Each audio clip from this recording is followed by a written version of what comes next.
Primer manuscrito. Salario.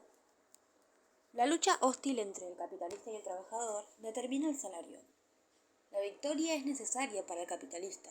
El capitalista puede vivir más tiempo sin el trabajador que éste sin aquel. La unión entre los capitalistas es habitual y efectiva. La de los trabajadores está prohibida y les trae malas consecuencias. Además, el terrateniente y el capitalista pueden añadir a sus rentas ventajas industriales. El trabajador, en cambio, no puede agregar a su ingreso industrial ni la renta de la tierra ni los intereses del capital. De ahí que la competencia entre los trabajadores sea tan grande. Por lo tanto, la separación entre capital, propiedad de la tierra y trabajo solo es necesaria, esencial y perjudicial para el trabajador. El capital y la propiedad de la tierra no necesitan detenerse en esta abstracción, pero sí el trabajo del trabajador.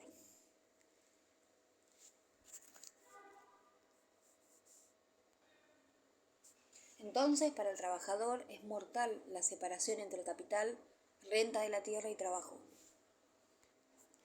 La tasa mínima y la única necesaria para el salario es la subsistencia del trabajador durante el trabajo. Y tanto más cuanto que puede alimentar a una familia y la raza trabajadora no se extingue. El salario habitual es, según Smith, el más bajo que es compatible con la simple humanité, a saber, con una existencia animal. La demanda de hombres regula necesariamente la producción de los hombres como la de cualquier otra mercancía. Si la oferta es mucho mayor que la demanda, una parte de los trabajadores cae en la mendicidad o muere de hambre. La existencia del trabajador, por lo tanto, está reducida a la condición de existencia de cualquier otra mercancía.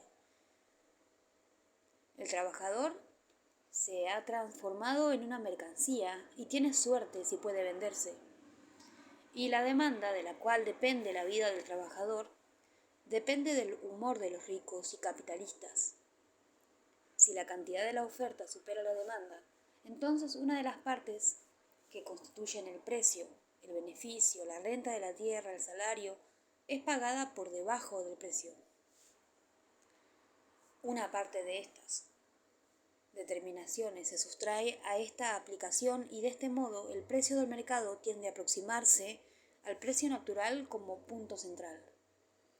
Pero, mientras que el trabajador es el que le resulta más difícil dar a su trabajo una dirección diferente cuando existe una gran división del trabajo, es el primero en perjudicarse debido a su relación de subordinación respecto del capitalista. Cuando el precio de mercado se aproxima al precio natural, el trabajador es el que pierde más innecesariamente. Y justamente la capacidad del capitalista de dar a su capital otra dirección deja sin pan al trabajador, limitado a una determinada rama laboral, o lo obliga a someterse a todas las exigencias de ese capitalista. Las fluctuaciones fortuitas y repentinas del precio del mercado afectan menos a la renta de la tierra que a la parte del precio que se descompone en beneficio y salarios, pero menos al beneficio que al salario. Por cada salario que sube, generalmente hay uno que permanece estacionario y otro que cae. El trabajador no precisa ganar necesariamente con la ganancia del capitalista, pero pierde necesariamente con ella. De este modo, el trabajador no gana cuando el capitalista mantiene el precio del mercado más alto que el precio natural mediante secretos industriales o comerciales, los monopolios o el desplazamiento ventajoso de su parcela de tierra. Además, los precios del trabajo son mucho más constantes que los precios de los víveres. A menudo se encuentran en una proporción inversa. En un año de precios altos, el salario disminuye debido a la disminución de la demanda y sube a causa del alza de los víveres. Queda por lo tanto balanceado. De todas formas, una parte de los trabajadores se queda sin pan. En años de precios bajos, el salario sube debido al aumento de la demanda y disminuye debido a los precios de los víveres. Queda por lo tanto balanceado. Otro perjuicio para el trabajador. 2 puntos. Los precios del trabajo de los diferentes tipos de trabajadores son mucho más disímiles que las ganancias de las diferentes ramas a las que recurre el capital. En el trabajo, la completa diversidad natural, espiritual y social de la actividad individual se destaca y se remunera diferencialmente, mientras que el capital muerto siempre avanza al mismo paso y se contrapone con indiferencia a la actividad individual real. Cabe observar que cuando sufren por igual el trabajador y el capitalista, el trabajador lo hace por su existencia y el capitalista por la ganancia de su mamón muerto. El trabajador no solo debe luchar por sus medios de subsistencia física, sino por conseguir trabajo, es decir, por la posibilidad, por los medios que le permitan realizar su actividad. Tomemos los 3 estados principales en los que puede encontrarse la sociedad y consideremos la situación del trabajador dentro de ella. 1. Si la riqueza de la sociedad disminuye, el trabajador sufre más que nadie, porque a pesar de que la clase trabajadora no puede ganar tanto como la de los propietarios en un estado de prosperidad social, Acune no souffre, no sé, está en francés, no entiendo. 2. Tomemos ahora una sociedad en la que la riqueza progresa. Este estado es el único favorable para el trabajador. Aquí entra en juego la competencia entre los capitalistas. La demanda de trabajadores supera su oferta. Pero, en primer lugar, el alza del salario produce un exceso de trabajo entre los trabajadores. Cuanto más quieren ganar, tanto más deben sacrificar su tiempo y, enajenándose plenamente de toda libertad, realizan un trabajo de esclavos al servicio de la codicia. Además, con ello, acortan su tiempo de vida. Este acortamiento de la duración de sus vidas constituye una circunstancia favorable para la clase trabajadora en su conjunto, porque de este modo se necesita siempre una nueva oferta. Esta clase tiene que sacrificar siempre una parte de sí misma para no perecer por completo. Además, ¿cuándo se encuentra una sociedad en estado de progresivo enriquecimiento? Cuando hay un crecimiento de los capitales y las rentas de un país. Pero esto solo es posible debido a que se acumula mucho trabajo, porque el capital es trabajo acumulado. Por lo tanto, debido a que el trabajador se le quitan cada vez más sus productos de las manos, a causa de su propio trabajo, se le contrapone cada vez más como propiedad ajena, y los medios para su existencia y actividad se concentran cada vez más en las manos del capitalista. B. La acumulación del capital aumenta la división del trabajo, y la división del trabajo aumenta el número de trabajadores. Inversamente, el número de trabajadores aumenta la división del trabajo. Como la división del trabajo aumenta, la acumulación de capitales. Con esta división del trabajo por un lado y la acumulación de capitales por otro, el trabajador se vuelve cada vez más puramente dependiente del trabajo. Y un determinado trabajo, muy unilateral y semejante al de una máquina. Y así como se ve reducido a una máquina a nivel espiritual y corporal y de hombre, pasa a ser una actividad abstracta y un vientre. Del mismo modo se vuelve cada vez más dependiente de todas las fluctuaciones del precio del mercado, de la aplicación de los capitales y del humor de los ricos. Asimismo, la competencia entre los trabajadores aumenta a través del incremento de la clase de hombres, que solo trabajan y el precio de dicha clase por lo tanto baja. En el sistema fabril, esta situación de los trabajadores alcanza su punto culminante. En una sociedad que se encuentra en un estado de bienestar creciente, solo los más ricos pueden vivir de la renta financiera. El resto debe realizar un negocio con su capital o invertirlo en el comercio. De este modo, la competencia entre los capitales aumenta, al igual que la concentración de los capitales.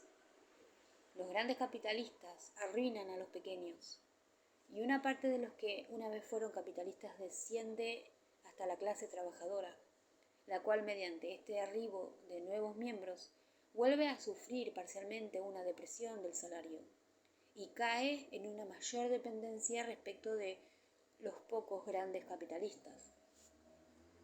A su vez, en tanto que la cantidad de capitalistas se ha reducido, su competencia por conseguir trabajadores ya casi no existe, y en tanto que la cantidad de obreros se ha multiplicado, la competencia entre ellos se hace tanto más grande, más antinatural y violenta.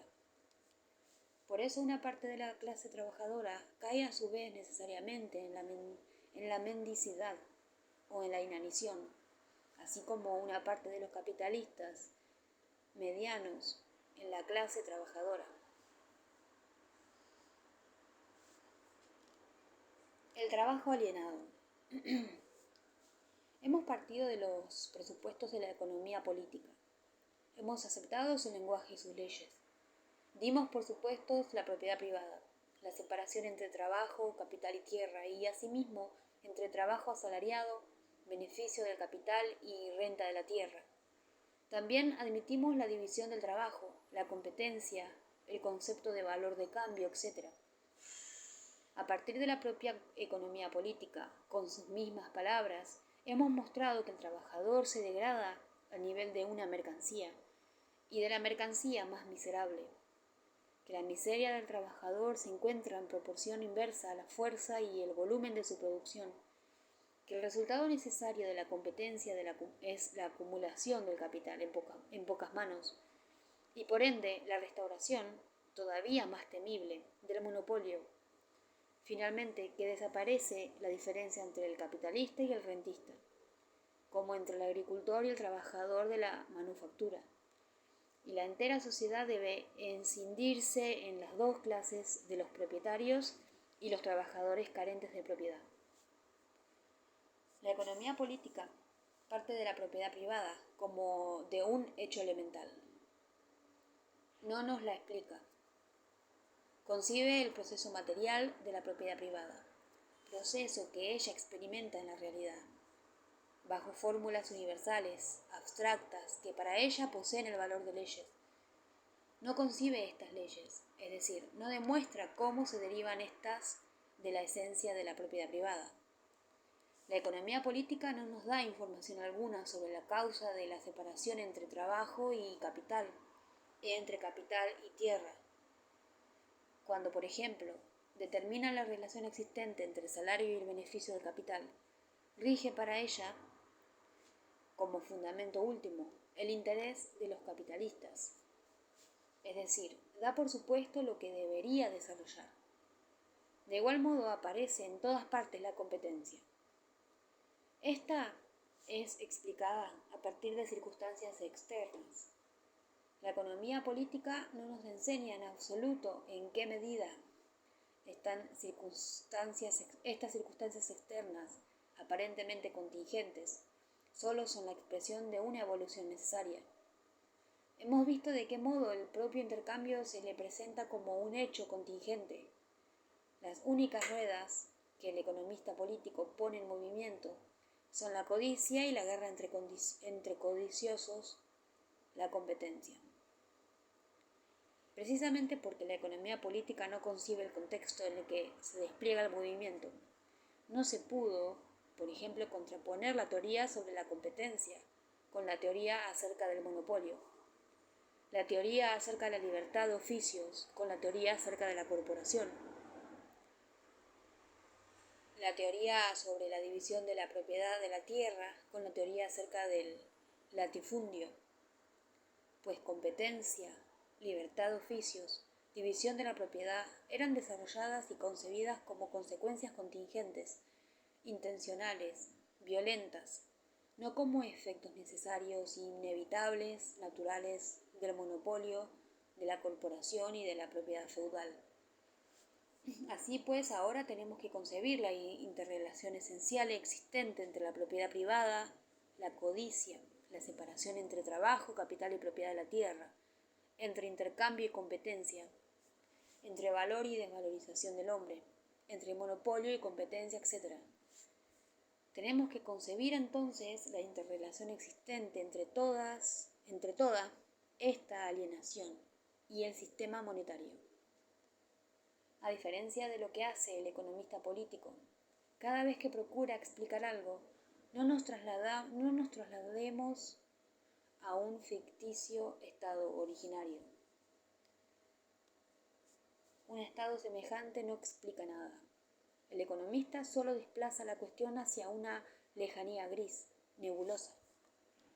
Da por supuesto bajo la forma del hecho, del acontecimiento, lo que debe deducir, a saber, la relación necesaria entre dos cosas, por ejemplo, entre división del trabajo e intercambio.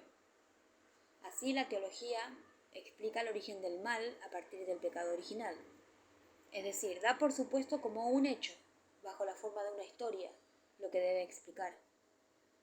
Partimos de un hecho de la economía política, de un hecho actual. El trabajador se torna tanto más pobre cuanta más riqueza produce, con cuanto mayor poder y volumen incrementa su producción. El trabajador se convierte en una mercancía tanto más barata cuantas más mercancías produce. La desvalorización del mundo del hombre crece en proporción directa a la valorización del mundo de las cosas.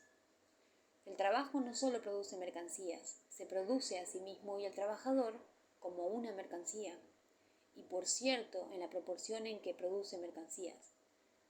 Además, este hecho expresa solo lo siguiente: el objeto que produce el trabajo, su producto, se enfrenta al trabajo como un ser ajeno, como una fuerza independiente del productor.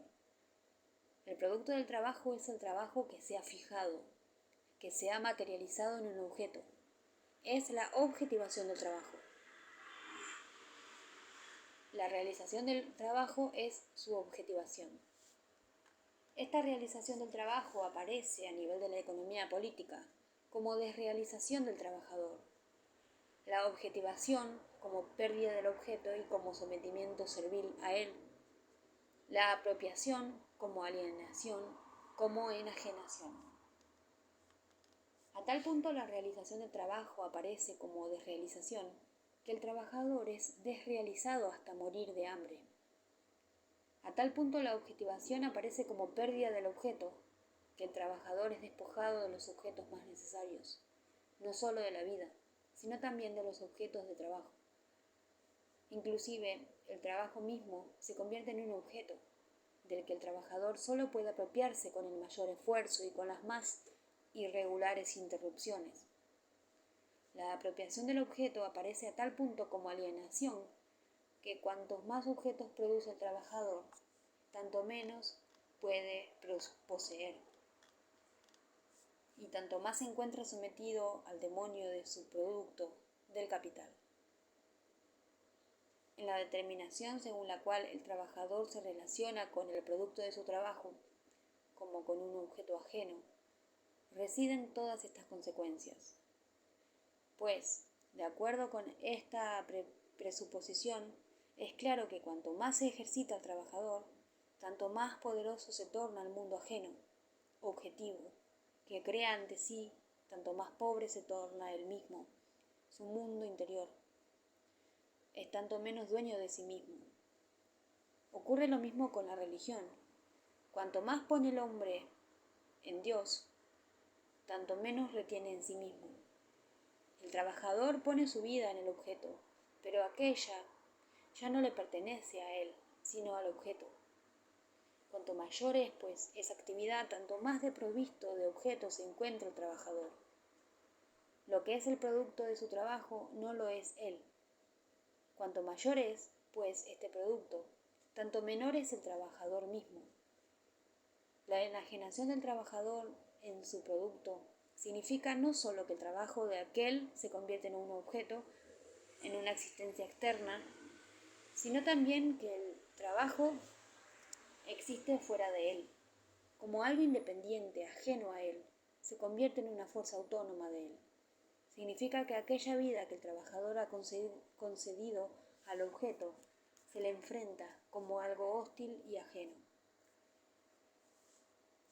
Consideremos ahora con más detalle la objetivación, la producción del trabajador y en ella la alienación, la pérdida del objeto, del producto del trabajador. El trabajador no puede crear nada sin la naturaleza, sin el mundo externo sensorial. Esta es la materia en la que se realiza el trabajo de aquel, en la que el trabajo actúa, a partir de la cual y por medio de la cual dicho trabajo produce. Pero la naturaleza, así como le ofrece al trabajo los medios de vida, en el sentido de que el trabajo no puede vivir sin objetos en los que es ejercido, le ofrece también, por otro lado, los medios de vida en sentido estricto, es decir, los medios de subsistencia física del propio trabajador. Así pues, cuanto más se apropia el trabajador del mundo externo, de la naturaleza sensorial a través de su trabajo, tanto más se ve privado de medios de vida, y ello en dos sentidos. En primer lugar, porque el mundo externo sensorial deja cada vez más de ser un objeto perteneciente a su trabajo, un medio de vida de su trabajo. En segundo lugar, porque deja cada vez más de ser un medio de vida, en el sentido inmediato, medio para la subsistencia física del trabajador. En este doble sentido, el trabajador se convierte, pues, en siervo de su objeto. En primer lugar, porque recibe un objeto de trabajo, es decir, trabajo. Y en segundo lugar, porque recibe medios de subsistencia. En primer lugar, entonces, porque puede existir en cuanto trabajador. Y en segundo lugar, porque puede existir en cuanto sujeto físico. El coronamiento de esta servidumbre es que él, solo en cuanto trabajador, se mantiene como sujeto físico, y que solo como sujeto físico es trabajador. La alienación del trabajador en su objeto se expresa de acuerdo con las leyes de la economía política, de tal modo que cuanto más produce el trabajador, tanto menos tiene para consumir. Cuanto más valores crea, tanto más desprovisto de valor, tanto más indigno se torna, cuanto más formado se encuentra su producto, tanto más deforme el trabajador. Cuanto más civilizado su objeto, tanto más bárbaro el trabajador. Cuanto más poderoso el trabajador, tanto más impotente el trabajador. Cuanto más ingenioso el trabajador, tanto más desprovisto de ingenio el trabajador. Tanto más se convierte en siervo de la naturaleza. La economía política oculta la alienación presente en la esencia del trabajo por el hecho de no considerar la relación inmediata entre el trabajador, el trabajo y la producción. Por cierto, el trabajo produce obras maravillosas para los ricos, pero produce desposeimiento para el trabajador. Produce palacios, pero cavernas para el trabajador. Produce belleza, pero deformidad para el trabajador.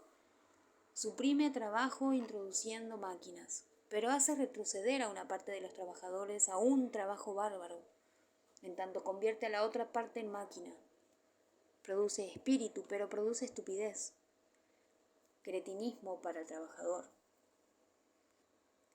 La relación inmediata del trabajo con sus productos es la relación del trabajador con los objetos de su producción. La relación del rico con los objetos de la producción y con la producción misma es solo una consecuencia de esta primera relación, de la relación inmediata del trabajo con sus productos. Y la confirma. Consideraremos luego esta otra perspectiva. Si preguntamos, pues, cuál es la relación esencial del trabajo, preguntamos por la relación entre el trabajador y la producción. Hasta aquí hemos considerado la alienación, la enajenación del trabajador solo desde una perspectiva, la relación del trabajador con los productos de su trabajo. Pero la alienación se muestra no solo en el resultado, sino en el acto de producción, dentro de la propia actividad productora. ¿Cómo podría enfrentarse el trabajador al producto de su actividad como algo ajeno, si él mismo no se alienara de sí mismo en el propio acto de producción? El producto es solo el resumen de la actividad de la producción. Sí, pues el producto del trabajo es la enajenación, la producción misma debe ser la enajenación activa. la enajenación de la actividad de la enajenación. En la alienación del objeto de trabajo se resume solo la alienación, la enajenación en la actividad del trabajo mismo. Ahora bien, ¿en qué consiste la enajenación del trabajo? En primer lugar, en que el trabajo es externo al trabajador, es decir, no pertenece a su esencia. Consiste, por ende, en que el trabajador no se afirma en su trabajo, sino que se niega, en que no se siente bien, sino desdichado, no desarrolla ninguna energía física y espiritual libre, sino que maltrata su ser físico y arruina su espíritu. El trabajador solo siente, por ello, que está junto a sí mismo, fuera del trabajo, y que en él trabajo está fuera de sí. Está en casa cuando no trabaja, y cuando lo hace, no está en casa. Su trabajo no es, pues, voluntario, sino impuesto. Es un trabajo forzado. Por ello, no es la satisfacción de una necesidad, sino solo un medio para satisfacer necesidades externas al trabajo. Lo ajeno de su naturaleza se muestra nítidamente en que, tan pronto como deja de existir una imposición física o de otro orden, se huye del trabajo como de una peste. El trabajo externo, el trabajo en que el hombre se enajena, es un trabajo de autosacrificio, de castigo. Finalmente, la exterioridad del trabajo para el trabajador se manifiesta en que no es propiedad de éste, sino de otro, en que no le pertenece, en que en el trabajo el trabajador no pertenece a sí mismo, sino a otro. Como en la religión, la propia actividad de la fantasía humana, de la mente humana y del corazón humano, independientemente del individuo, actúa sobre éste como una actividad ajena, divina o demoníaca. Así también la actividad del trabajador no es su propia actividad, pertenece a otro, es la pérdida de sí mismo. Se llega pues al resultado de que el hombre, el trabajador, solo siente que actúa libremente en sus funciones animales, comer, beber y procrear, a lo sumo en la vivienda y el adorno, y en sus funciones humanas solo se siente un animal. Lo animal se convierte en lo humano y lo humano en lo animal. Comer, beber y procrear, etc. son también sin duda actividades auténticamente humanas, pero en la abstracción que las separa del ámbito restante de la actividad humana y que las convierte en fines últimos y únicos, son actividades animales.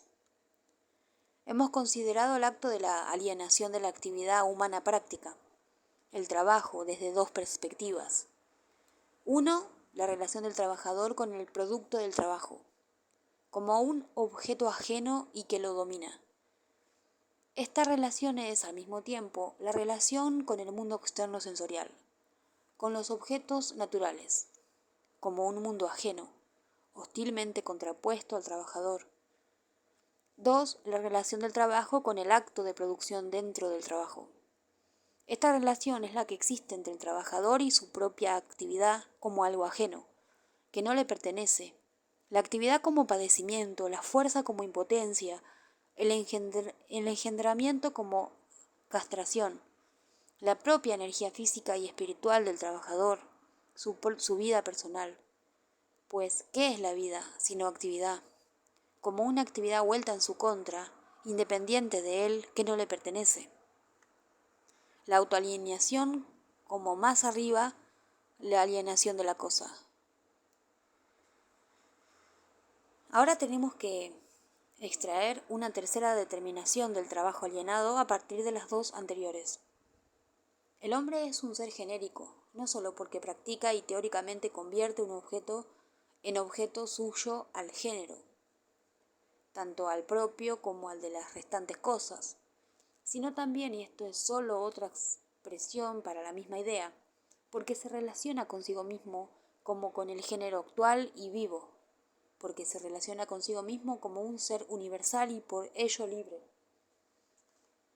La vida genérica, tanto en el hombre como en el animal, consiste físicamente en que el hombre, como el animal, vive de la naturaleza inorgánica. Y tanto más universal que el animal es el hombre, cuanto lo es el ámbito de la naturaleza inorgánica, de la que vive el hombre, como las plantas, los animales, las piedras, el aire, la luz, etc. conforman en la teoría una parte de la conciencia humana, por un lado en cuanto a objetos de las ciencias naturales, por otro en cuanto a objetos del arte.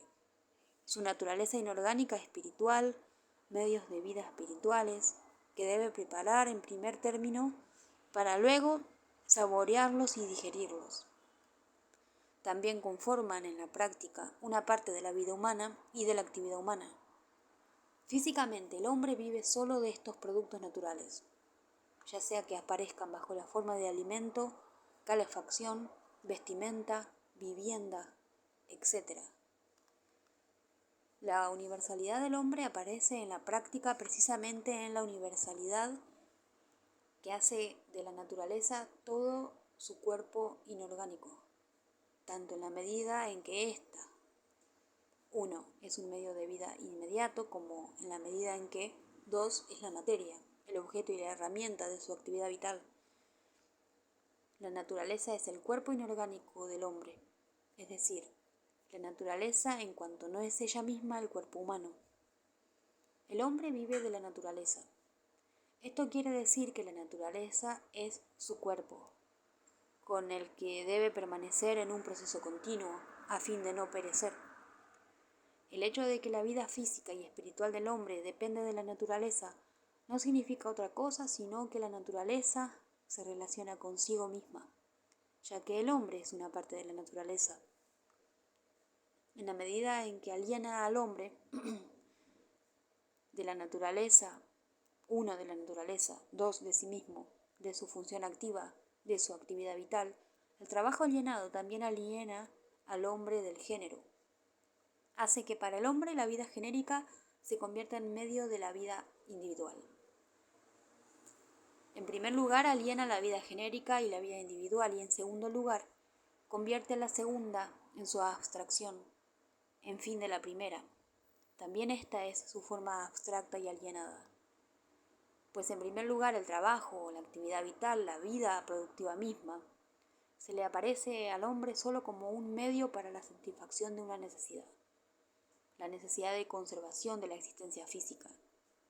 Pero la vida productiva es la vida genérica, es la vida que genera vida, es el tipo de actividad vital. En el tipo de actividad vital reside todo el carácter de una especie, su carácter genérico, y la libre actividad consciente es el carácter genérico del hombre. La vida misma aparece solo como un medio de vida. El animal está inmediatamente unido a su actividad vital.